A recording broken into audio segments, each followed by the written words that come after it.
Assalamualaikum warahmatullahi taala wabarakatuh. Bersama saya hari ini Muhammad Afiq Afandi bin Muhammad Azhari, penolong pendaftar di Akademi Pengajian Islam Universiti Malaya. Hari ini saya berperanan sebagai moderator bagi program Islamic Studies at Universiti Malaya.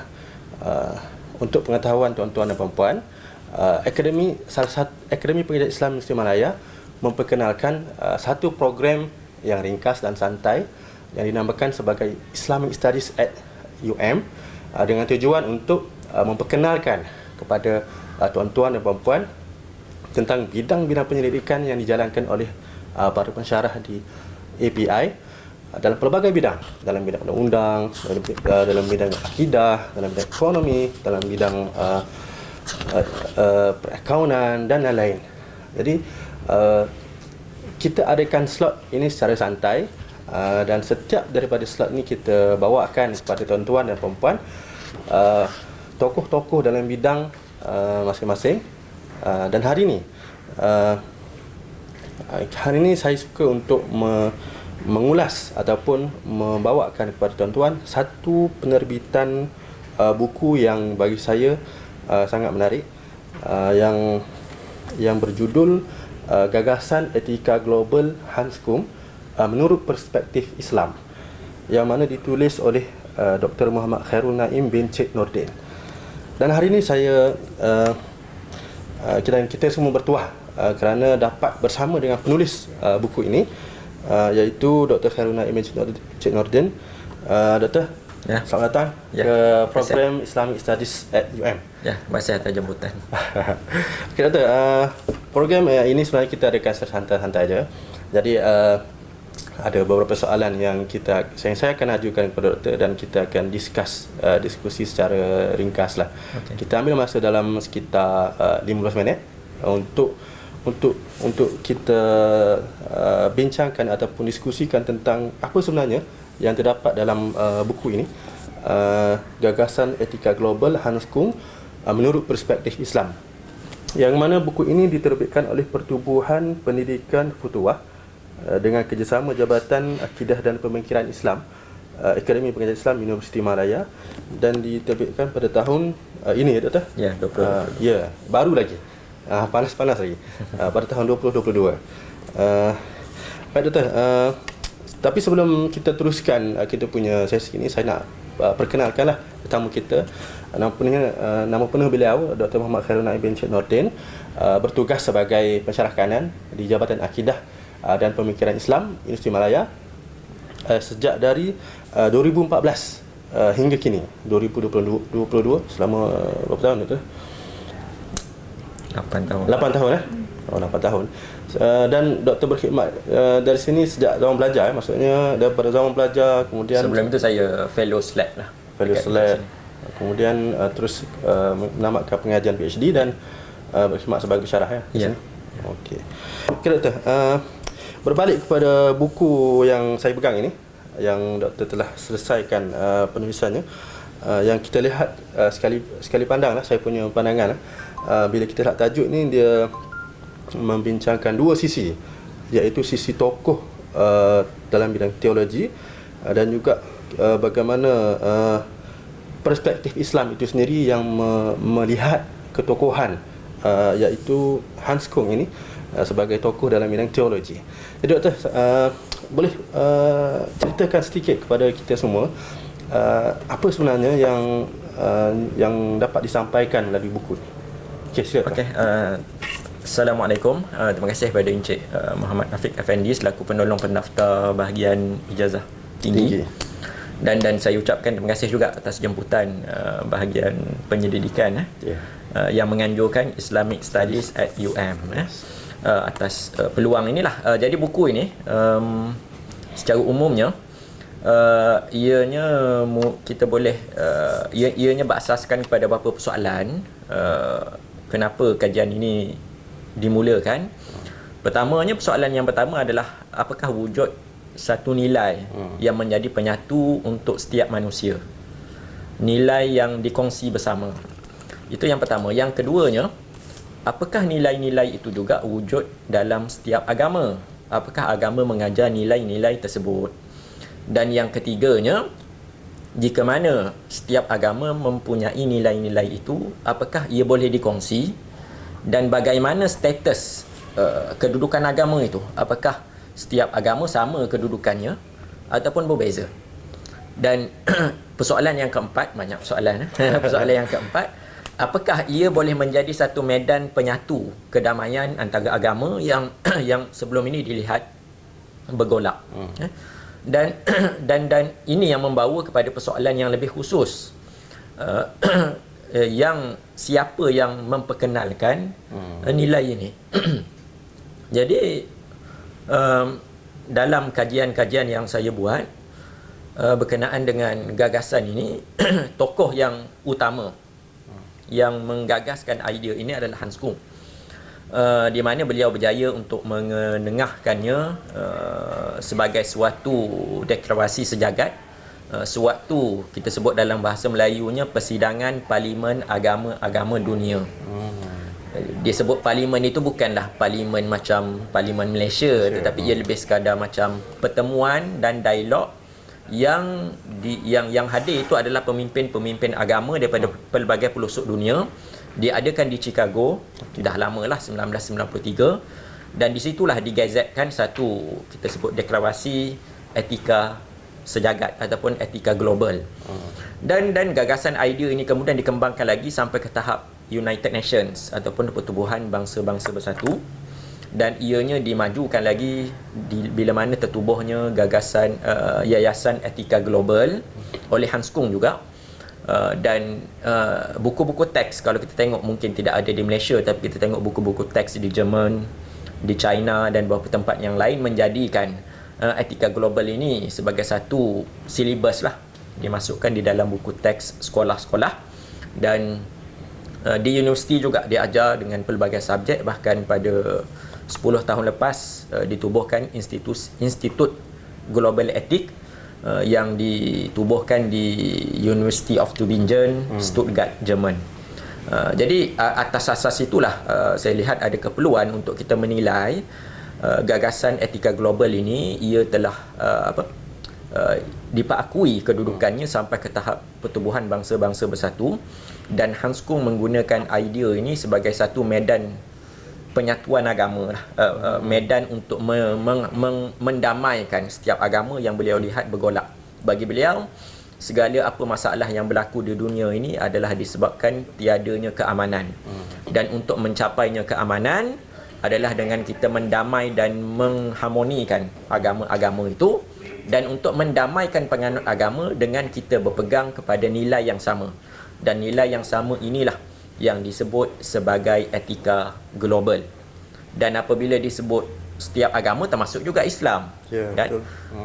Jadi dengan itulah timbul tuntutan juga kepada kita untuk melihat apakah dakwaan-dakwaan itu sebenarnya ia seumpama yang disebut oleh Hans Kung ataupun ianya perlu diteliti lagi mengikut perspektif Islam. Okay. Baik, terima kasih Dr. Bila saya membuka halaman buku ini,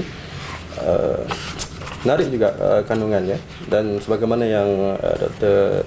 Khairul Naim terangkan tadi, suka untuk saya ringkaskan bab-bab dalam buku ini. Okey, bab yang pertama iaitu sejarah perkembangan etika global. Seterusnya bab yang kedua, Hans Kung dan pemikirannya tentang agama dan etika. Bab yang ketiga, gagasan etika global dan kaitannya dengan pemikiran Hans Kung. Bab yang keempat, agama, manusia dan etika menurut Islam. Dan bab yang terakhir, gagasan etika global dari perspektif Islam. Okay, Pak Doktor, tentang kandungan dalam buku ni lah, boleh saya nak mungkin Doktor boleh kongsikan sikit lah dari segi apa kaedah yang digunakan, metodologi kajian. Mungkin Doktor dah gunakan perpustakaan, kaedah perpustakaan ke, temu bual ke, ataupun kajian lapangan, apa-apa saja yang berkaitan untuk menghasilkan penulisan ini. Silakan. Okey, kajian ini kalau tengok pada tajuk pun kita boleh tahu bahawa ia kajian kualitatif sepenuhnya, dengan saya mendapatkan data-data sokongan melalui temu bual, di mana saya dan juga kajian lapangan lah, dengan saya pergi secara langsung ke Yayasan Etika Global di Tübingen, Jerman, dan saya juga menjalankan penyelidikan di Institut Etika Global University of Tübingen di Stuttgart, Jerman. Jadi sewaktu di sana saya mengadakan temu bual secara langsung dengan tokoh ini iaitu Hans Kung yang dan juga saya collect data-data juga buku-buku yang kita tak dapati di Malaysia. Bahkan dia sangat banyak membantu sebenarnya kepada kajian saya ini. Jika mana di Malaysia buku-buku itu sangat terbatas, bahkan ia ada yang bersifat terjemahan sahaja. Tetapi bila mana di sana sangat banyak buku-buku dalam pelbagai bahasa, bahkan Hans Kung itu kalau kita pergi ke kediaman beliau, seolah-olah ada wujud satu perpustakaan besar. Dan beliau adalah penulis yang prolific, menulis sangat banyak buku. Pernah juga menulis tentang Islam, tajuknya Islam, bahkan lebih tebal daripada buku saya ini. Buku ni tebal tu. Jadi dia sekali ganda lagi tebal. Sekali ganda lagi ya. Dengan sekali ganda lagi lebih besar lah lebarnya itu. Jadi itu pada aspek metodologi kajian, dan pada aspek temu bual itu juga kenapa saya mengkaji Hans Kung ini. Beliau adalah kalau kita tengok dalam Encyclopedia of Christianity, beliau adalah salah seorang tokoh teologi yang dilihat paling punyai nama paling besar lah pada abad yang ke-20. Beliau pernah menjadi penasihat kepada Pope John Paul sewaktu Second Vatican Council, dan tesis PhD-nya tentang Kalbat, ada persoalan teologi di situ yang membawa kepada konflik beliau dengan Pope John Paul. Dan akhirnya beliau sebelum ini memang fokus kepada aspek teologi Katolik, tetapi disebabkan banyak isu-isu, beliau banyak tidak bersetuju dengan dogma-dogma yang ada pada Katolik di Vatikan itu, maka berlaku perkelahian dengan Pope John Paul. Akhirnya beliau ditarik tauliah mengajar. Macam kita dekat Malaysia ni, tauliah mengajar kan kena minta dengan JAIS, ada peraturan Jabatan Agama kan. So dia pun walaupun sudah diangkat sebagai profesor, tetapi disebabkan idea beliau itu dilihat bersalahan dengan dogma Katolik, maka tauliah mengajarnya tak lagi dibenarkan. Beliau tak lagi dibenarkan mengajar Katolik di universiti. Jadi beliau fokus pada aspek dialog agama, pada aspek perhubungan antara agama. Beliau pergi ke melata dunia dan buat kajian, dan akhirnya beliau menggagaskan idea inilah yang disebut sebagai etika global, di mana asasnya adalah layanilah manusia selayaknya sebagai manusia. Ataupun beliau menggunakan konsep yang disebut oleh Confucius dalam Analects, kan? Layanilah orang lain seperti mana kamu nak dilayani. Ataupun dalam konteks sisi negatif, jangan kamu layani orang lain jika mana kamu juga tak mahu dilayani sedemikian. Jadi ini konsep asas yang disebut dalam hadis, disebut la yu'minu ahadukum hatta yuhibba li akhihi ma yuhibbu li nafsihi. Jadi itu disebut sebagai idea-idea yang bersifat sepunya yang ada dalam setiap agama. Jadi saya semak, saya cek adakah idea itu sekadar itu, ataupun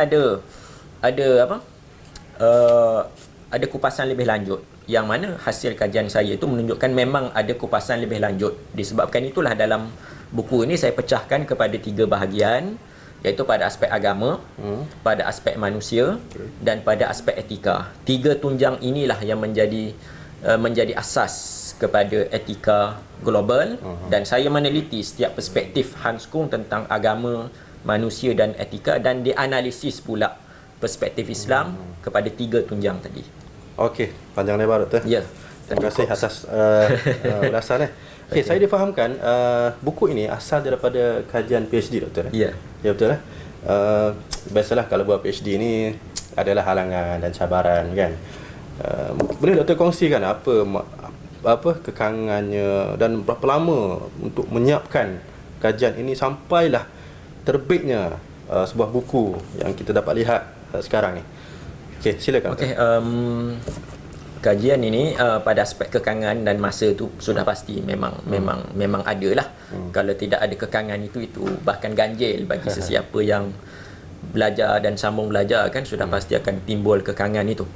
Dan kekangan yang pertama itu sudah pasti pada aspek data-data untuk saya akses lah. Disebabkan kajian tentang etika global ini tidak banyak lagi dijalankan di Malaysia. Apatah lagi mengikut perspektif Islam, maka data-data pada aspek buku-buku yang nak saya kaji itu ianya memerlukan usaha lah, dan disebabkan itulah saya pergi ke Jerman dan saya dapatkan data dan buku-buku tersebut.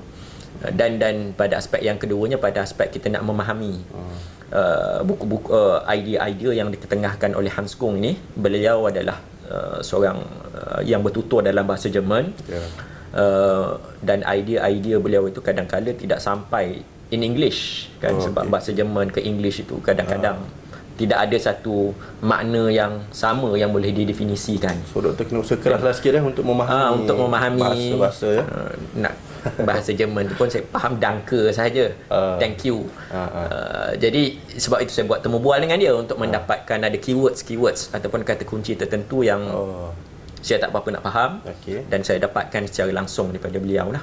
Doktor adakah dapat bantuan mungkin penterjemahan sebagai medium pertengahan atau bantuan apa-apa lah, ataupun doktor terus daripada tokoh ni sendiri? Saya pergi langsung pada tokoh itu sebab beliau boleh bertutur English secara fasih, menulis juga, walaupun ada juga buku-buku beliau yang diterjemahkan oleh penterjemah yang lain.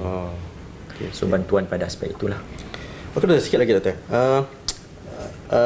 Ini bukan soalan terakhir, ada lagi satu soalan. Tapi soalan ini penting. Berdasarkan buku dan kajian yang doktor jalankan ini, boleh tak ringkaskan atau rumuskan apa penemuan baru sebenarnya? Mungkin sedikit.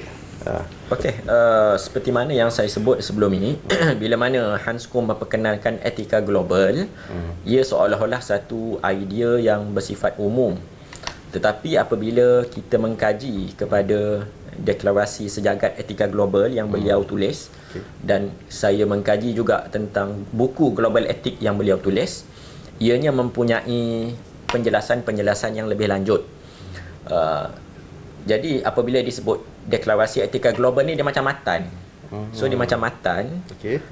Dalam konteks pengajian Islam, kita perlu faham aspek idea lain untuk faham matan itu.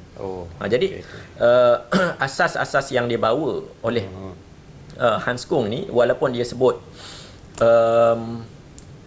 sebut bahawa idea itu untuk menyatukan agama, tapi asas penyatuan agama itu tidak berpusatkan pada agama itu, tetapi ia berpusatkan pada apa yang kita sebut sebagai humanism. Idea-idea global etik ini secara umumnya boleh membawa kepada humanism, di mana panjang, kalau nak tahu lebih lanjut kena tengok buku inilah. Cuma nak disebut bagaimana ia boleh membawa pada humanism. Dan ada juga pandangan-pandangan ini, idea ini boleh membawa kepada persamaan setiap agama. Bukan kemajemukan agama, tetapi meletakkan agama sebagai mempunyai kedudukan yang sama, berasaskan kepada konsep ini. Dan begitu juga pada aspek etika, kan? Pengamalan kepada aspek etika ini juga ada perbahasan yang spesifik dan detail dalam buku ini. Cuma macam saya sebutkan, Hans Kung juga dalam buku beliau tulis dalam buku beliau Global Ethic, beliau juga menyatakan bahawa idea yang beliau bawa ni ia tidak bebas nilai. Mana kata ia membawa bersama kefahaman beliau dalam Katolik, pengalaman beliau bertelagah dengan Pop di Vatican, pengalaman beliau bersama dengan penganut agama yang pelbagai. Jadi ia tidak bebas nilai. Disebabkan itulah melalui kajian saya tentang etika global ini, ada aspek-aspek tertentu seumpama konsep social Darwinism dalam etika, ada konsep seumpama humanism di dalam konsep agama itu yang menyebabkan dalam hal ini ia kita boleh terima pada aspek setiap agama mahukan keamanan, kedamaian dan layani manusia secara saksama. Tapi pada aspek pendetilan, ianya memerlukan setiap agama saling berbezalah dalam memahami dan mentafsirkan idea-idea tersebut. Okey, baik doktor. Terima kasih banyak atas ulasan dan perkongsian. Akhir dari saya, ada satu lagi last.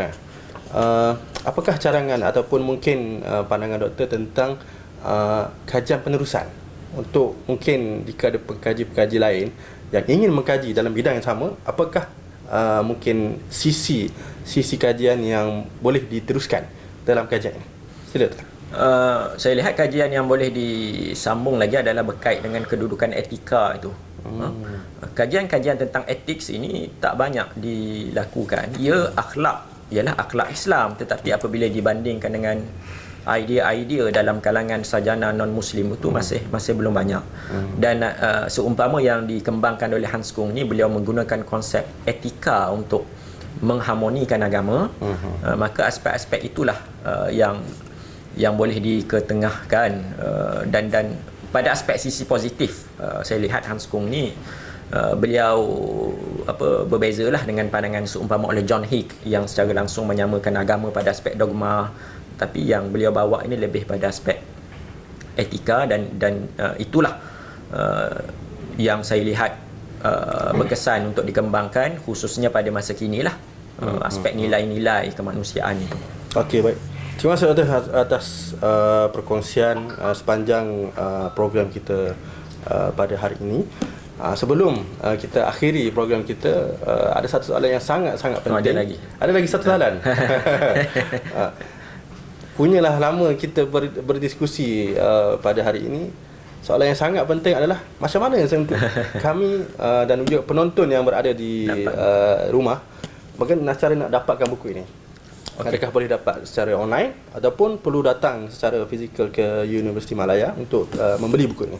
Sila. Okey, buku ini buku ini dijual di Jabatan Akidah dan Pendidikan Islam, Akademi Pengajian Islam. So boleh beli secara fizikal lah, boleh hadir ke Jabatan Akidah di Akademi Pengajian Islam untuk dapatkan buku ini.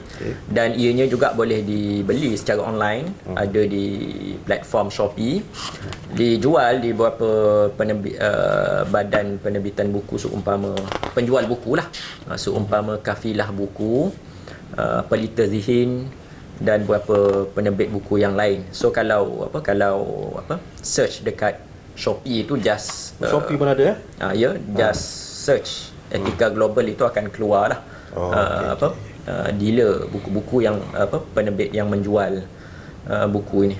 Dan akhir sekali saya nak ucapkan terima kasih juga pada Profesor Madya Dr. Wan Suhaimi yang menyediakan platform kepada saya untuk menerbitkan buku ini melalui badan wakaf yang beliau usahakan, iaitu Pertubuhan Pendidikan Futuwah ini. Okey. Baik, terima kasih banyak Dr. Khairul Muhammad Khairul Naim bin Syed Nordin atas perkongsian pada hari ini. Semoga bermanfaat kepada tuan-tuan dan puan-puan yang berada di rumah ataupun berada di talian sekarang. InsyaAllah sampai sini sahaja slot kita pada hari ini. Kita akan bertemu lagi jika dipanjangkan umur di slot-slot yang akan datang di Islamic Studies at UM. Assalamualaikum warahmatullahi wabarakatuh.